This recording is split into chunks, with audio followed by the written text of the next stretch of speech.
A maniacal Joker with a smile creeping from the shadows. An Oscar-winning actor has turned fanaticism into a form of power.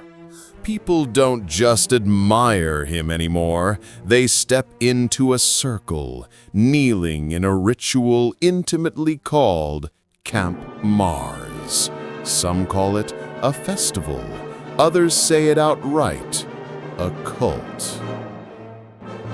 He is Jared Leto, actor, singer, Oscar winner, the face of memorable roles from Requiem for a Dream to the Joker in Suicide Squad. Beyond cinema, he's the frontman of the band 30 Seconds to Mars, a band with a loyal fan base called The Echelon. From his rugged magazine image to his transformative method acting, Leto is a famous and controversial figure in Hollywood. But controversial doesn't even begin to cover it. This isn't just about sending dead rats to co-stars or staying in character for months. That's the surface. That's the performance Hollywood expects. We're talking about something deeper. Something that blurs the line between performance and reality, between artist and idol, between a fan base and a following. Leto is a chameleon. He starves himself for an Oscar in Dallas Buyers Club. He becomes the bloated, pathetic killer of John Lennon. He transforms into the garish, chaotic Joker. But what if his greatest, most enduring, and most dangerous role is himself? A crafted persona of a spiritual, enigmatic, otherworldly rock god, a messiah for the disillusioned. And every messiah needs disciples. Enter the Echelon. This is not your average fan club. They don't just buy albums or attend concerts. The Echelon is described by the band, by Leto himself, as a family, a global community bound by the band's music, symbols like the glyphs, and a shared identity. They find belonging. They find purpose. They find him. The devotion is intense. Fans speak of the music saving them. They tattoo the band's symbols on their bodies as permanent marks of loyalty. They defend Leto against any criticism with a frightening, organized ferocity. It's a powerful bond, and power, as we know, can be intoxicating. What happens when you harness that much devotion? What happens when you decide to give that family a home? You invite them to paradise. You call it Camp Mars. For a few days, on a remote private island in Croatia, you can escape the world. You can join the tribe. The marketing promises an intimate 3-day festival. Music, community, art, yoga and meditation with the band. A summer camp for adults. It sounds idyllic, doesn't it? A chance to connect with your favorite artist on a level no other fan base gets. But then you see the images. The images are a sight. Hundreds of followers all dressed in mandatory, pristine white. Uniform. Cleansed. They gather on the beach, in the woods, listening. And who are they listening to? Jared Leto. He walks among them not in white, but in flowing robes, a shaman, a guru, a prophet. His beard long, his eyes serene, he looks every part the messianic leader. He sits on a stage as they sit at his feet. He holds intimate acoustic sessions that feel less like concerts and more like sermons. He leads them in guided meditation. He blesses them. And what is the price for this enlightenment? This isn't a free gathering of a loving family. This is a high-end commercial transaction. Tickets to Camp Mars cost thousands of dollars. We're not talking about $100 for a festival pass. We're talking packages ranging from $1,500 to over $6,000. That's before flights to Croatia. Want a photo with the guru? That's extra. Want a more intimate setting? That's a higher tier package. Think about that. You're already a devoted fan. You already bought the music, the merchandise. Now you're asked to pay thousands of dollars to fly to an isolated island, wear a uniform, and listen to your idol speak. Does that sound like a fan club to you? Or does it sound like a tithe? Let's look at the language. The band itself has leaned into the joke. Or is it a joke?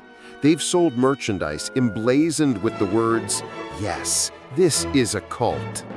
Think about the audacity, the sheer narcissistic brilliance of it. You're accused of running a cult. So what do? You admit it. You print it on a t-shirt and sell it back to your followers. You turn the accusation into a brand. It's the ultimate gaslight. Of course it's a cult, the smile says, and you love it. It's a tactic. It neutralizes criticism. Anyone who points it out is just not in on the joke. But when you look at the footage, the white robes, the island isolation, the financial commitment, the messianic leader, the joke stops being funny. But the aesthetic is just the surface. The whispers go much, much deeper. For decades, long before Camp Mars, Leto has been trailed by dark rumors, whispers of a different kind of devotion. Accusations of him using his rock star status to interact with fans, particularly very young female fans, in ways that are questionable. Models, fans, and journalists have spoken of his love 'em and leave 'em approach, but others allege something more systematic. Stories of DMs to underage fans, parties with a rotating cast of young, impressionable women, a pattern of behavior shielded by his fame and his loyal echelon who attack any accuser. Now, place that man, a man with that reputation, a man in his 50s, on a private island with hundreds of his most devoted followers, many of whom are young women who have paid thousands to be near him. This isn't just a concert, it's a controlled environment. The isolation is key. The financial barrier filters out anyone but the most dedicated. The uniform strips away individuality. The shared activities create a powerful groupthink. And at the center of it all is one man holding all the power. It's the perfect blueprint for exploitation. Is it financial exploitation? Taking thousands from fans who may not be able to afford it, selling them a false promise of connection? Is it emotional exploitation, preying on vulnerable people who crave belonging, offering them a family only if they pay the entrance fee and pledge their loyalty? Or is it something more sinister?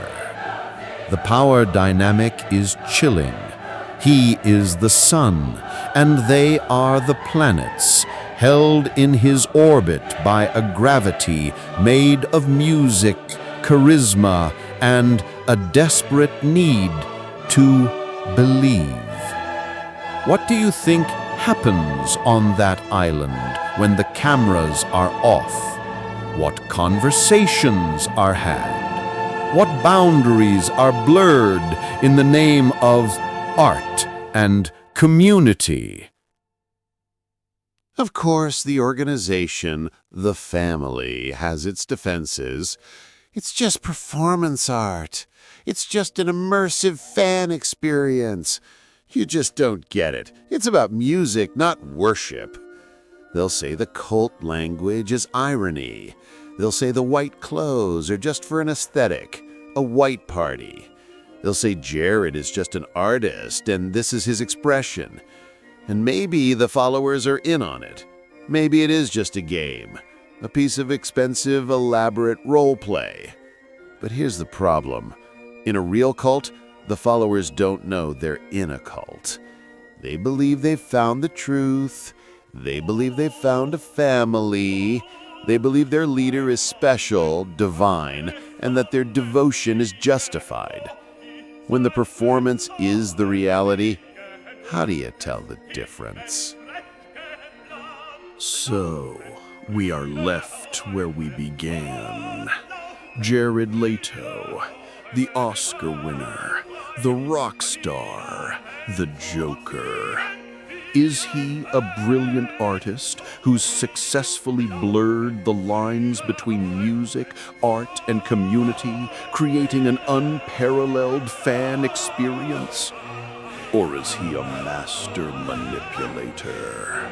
A narcissist who has cultivated a following, isolated them, dressed them in uniforms, taken their money, and placed himself at the center as their savior? Is Camp Mars a harmless festival, or is it a case study in modern celebrity worship where fanaticism has been weaponized, packaged, and sold for $6,000 a ticket? The smile creeps out from the shadows. The madness has become power, and the echelon continues to kneel. The only question left is, would you? Behind every spotlight, there's a shadow. If you've seen that darkness too, tell us. Comment your thoughts, and stay with us as we reveal what fame never wants you to know. Dark Hollywood continues.